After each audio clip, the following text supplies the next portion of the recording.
Back to the future for fair pay. As companies strive to address staff underpayment, the return to the humble timesheet could be an easy solution. But are employees of the digital age happy to clock on again? By Helen Hawkes. This article in 1, 2, 3.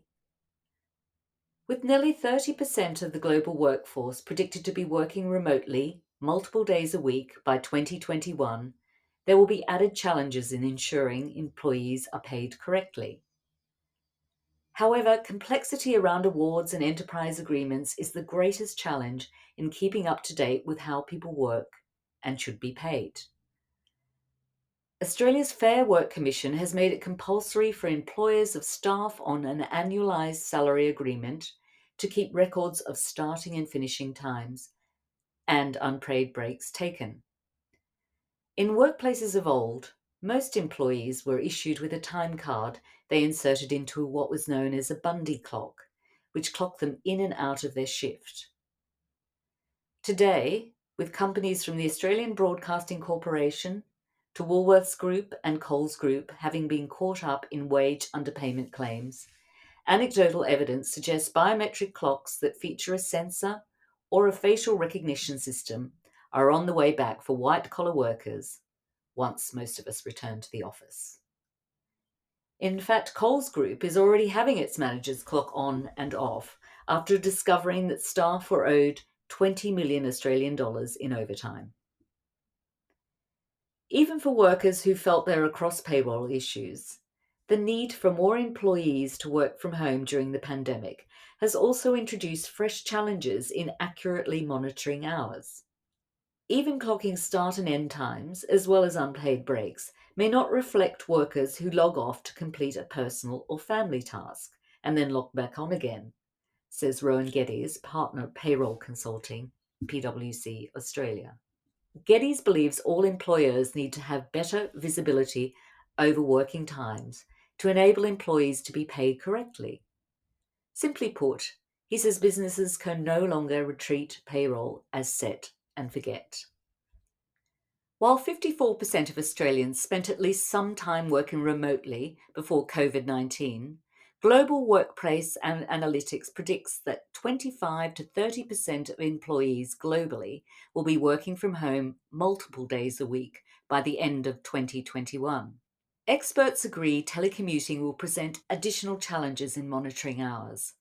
They say that it is significant complexity around awards and enterprise agreements that continues to present the most serious challenges in keeping up to date with how people work and consequently how they should be paid. One small step towards rectifying this in Australia came in March this year when the Fair Work Commission made it compulsory for employers of salaried staff subject to annualised salary arrangements under an award to keep a record of starting and finishing times and unpaid breaks taken.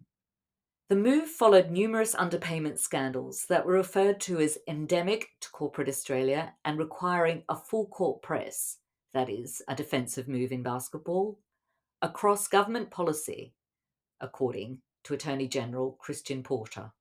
In addition to a tenfold increase in civil penalties for wage underpayment, the government is working towards instituting a category of clear criminal offence that deals with what it says are the worst types of systemic, large, knowledgeable underpayment by companies. While the Commission's recommendations go a long way towards increased vigilance around payroll compliance, annualised salaries are just one part of the remuneration puzzle, says Mark Curran, principal lawyer at global legal firm DWF Australia.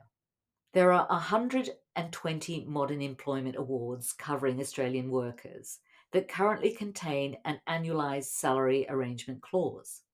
These include 22 covering banking, finance and insurance, mining, legal services, and telecommunications. Curran says all employers are challenged by the complexity of provisions across all awards and enterprise agreements, and the amount of record keeping required to stay firmly within the law. He believes that it is ambiguities in the implementation of the law that trip up many, rather than a deliberate flouting of the law. Geddes agrees. He says, While the industrial relations framework has been simplified, complexity is still a hallmark. He gives the example of a recent client who, under one employment clause, found that they had to pay an employee 8 times their base salary if the employee worked outdoors in the sun on a Sunday that was part of a public holiday. In addition, this agreement had to be configured into the payroll system. Other businesses in Australia that have recently admitted to wage underpayments include the Super Retail Group, Commonwealth Bank, Bunnings Group, Qantas, Rockpool Dining Group, Sunglass Hut, 7-Eleven, and George Columbaris's hospitality company, Made Establishment Group. Geddes adds that countries including Japan, the Philippines, and New Zealand are also struggling with issues surrounding underpayment. In December last year, 7-Eleven Japan disclosed that it had withheld 490 million yen, about 6.9 million Australian dollars, in overtime payments to more than 30,000 part-time workers since 2012. In July 2019, the Philippine Supreme Court ordered Kentex Manufacturing Corporation to pay 1.44 million pesos, around 42,000 Australian dollars, to 57 workers found to have been underpaid. In New Zealand, the New Zealand Police, District Health Boards, and Restaurant Brands Limited, KFC, Carl Jr., Pizza Hut, and previously owned Starbucks have all been affected by underpayment issues. Geddes explains that even small issues in payroll, in-time or attendance recording, when extrapolated over a large workforce over many years, can add up to significant exposures. He says, the declining presence of unions also means fewer early warnings of concerns in relation to how an employee is being paid. What we are seeing now coming in to replace this union presence is the media as a watchdog. End quote. In December 2019, the Woolworths Group hit the headlines in Australia for all the wrong reasons. Canberra-based legal firm Adero Law filed a class action in the federal court alleging underpayment and systemic wage theft on behalf of more than 7,000 current and former salaried employees. The action was launched by a former Nightfill manager and is now a class action on behalf of thousands of other workers.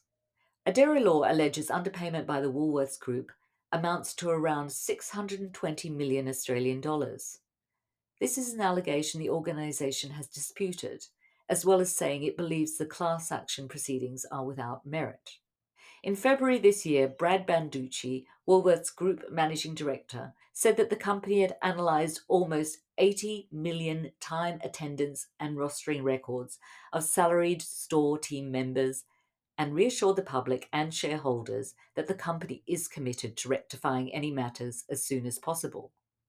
As employers such as the Woolworths Group have found, salaried arrangements can unravel if there is no continuous auditing of each salaried employee's timesheet against each and every underlying award entitlement, says Peter J. Richards, Brisbane-based workplace consultant and former Senior Deputy President of the Australian Industrial Relations Commission and Fair Work Commission. He says, the salaried system needs to be simplified and globalised in its assessment of exchanges and includes scope for reasonable tolerances, noting the Fair Work Commission orders don't make any mention of employees' obligation when they are overpaid. End quote. To avoid penalties and reputational damages, businesses need to seek advice on how to interpret awards through professional or legal advisors, says Curran.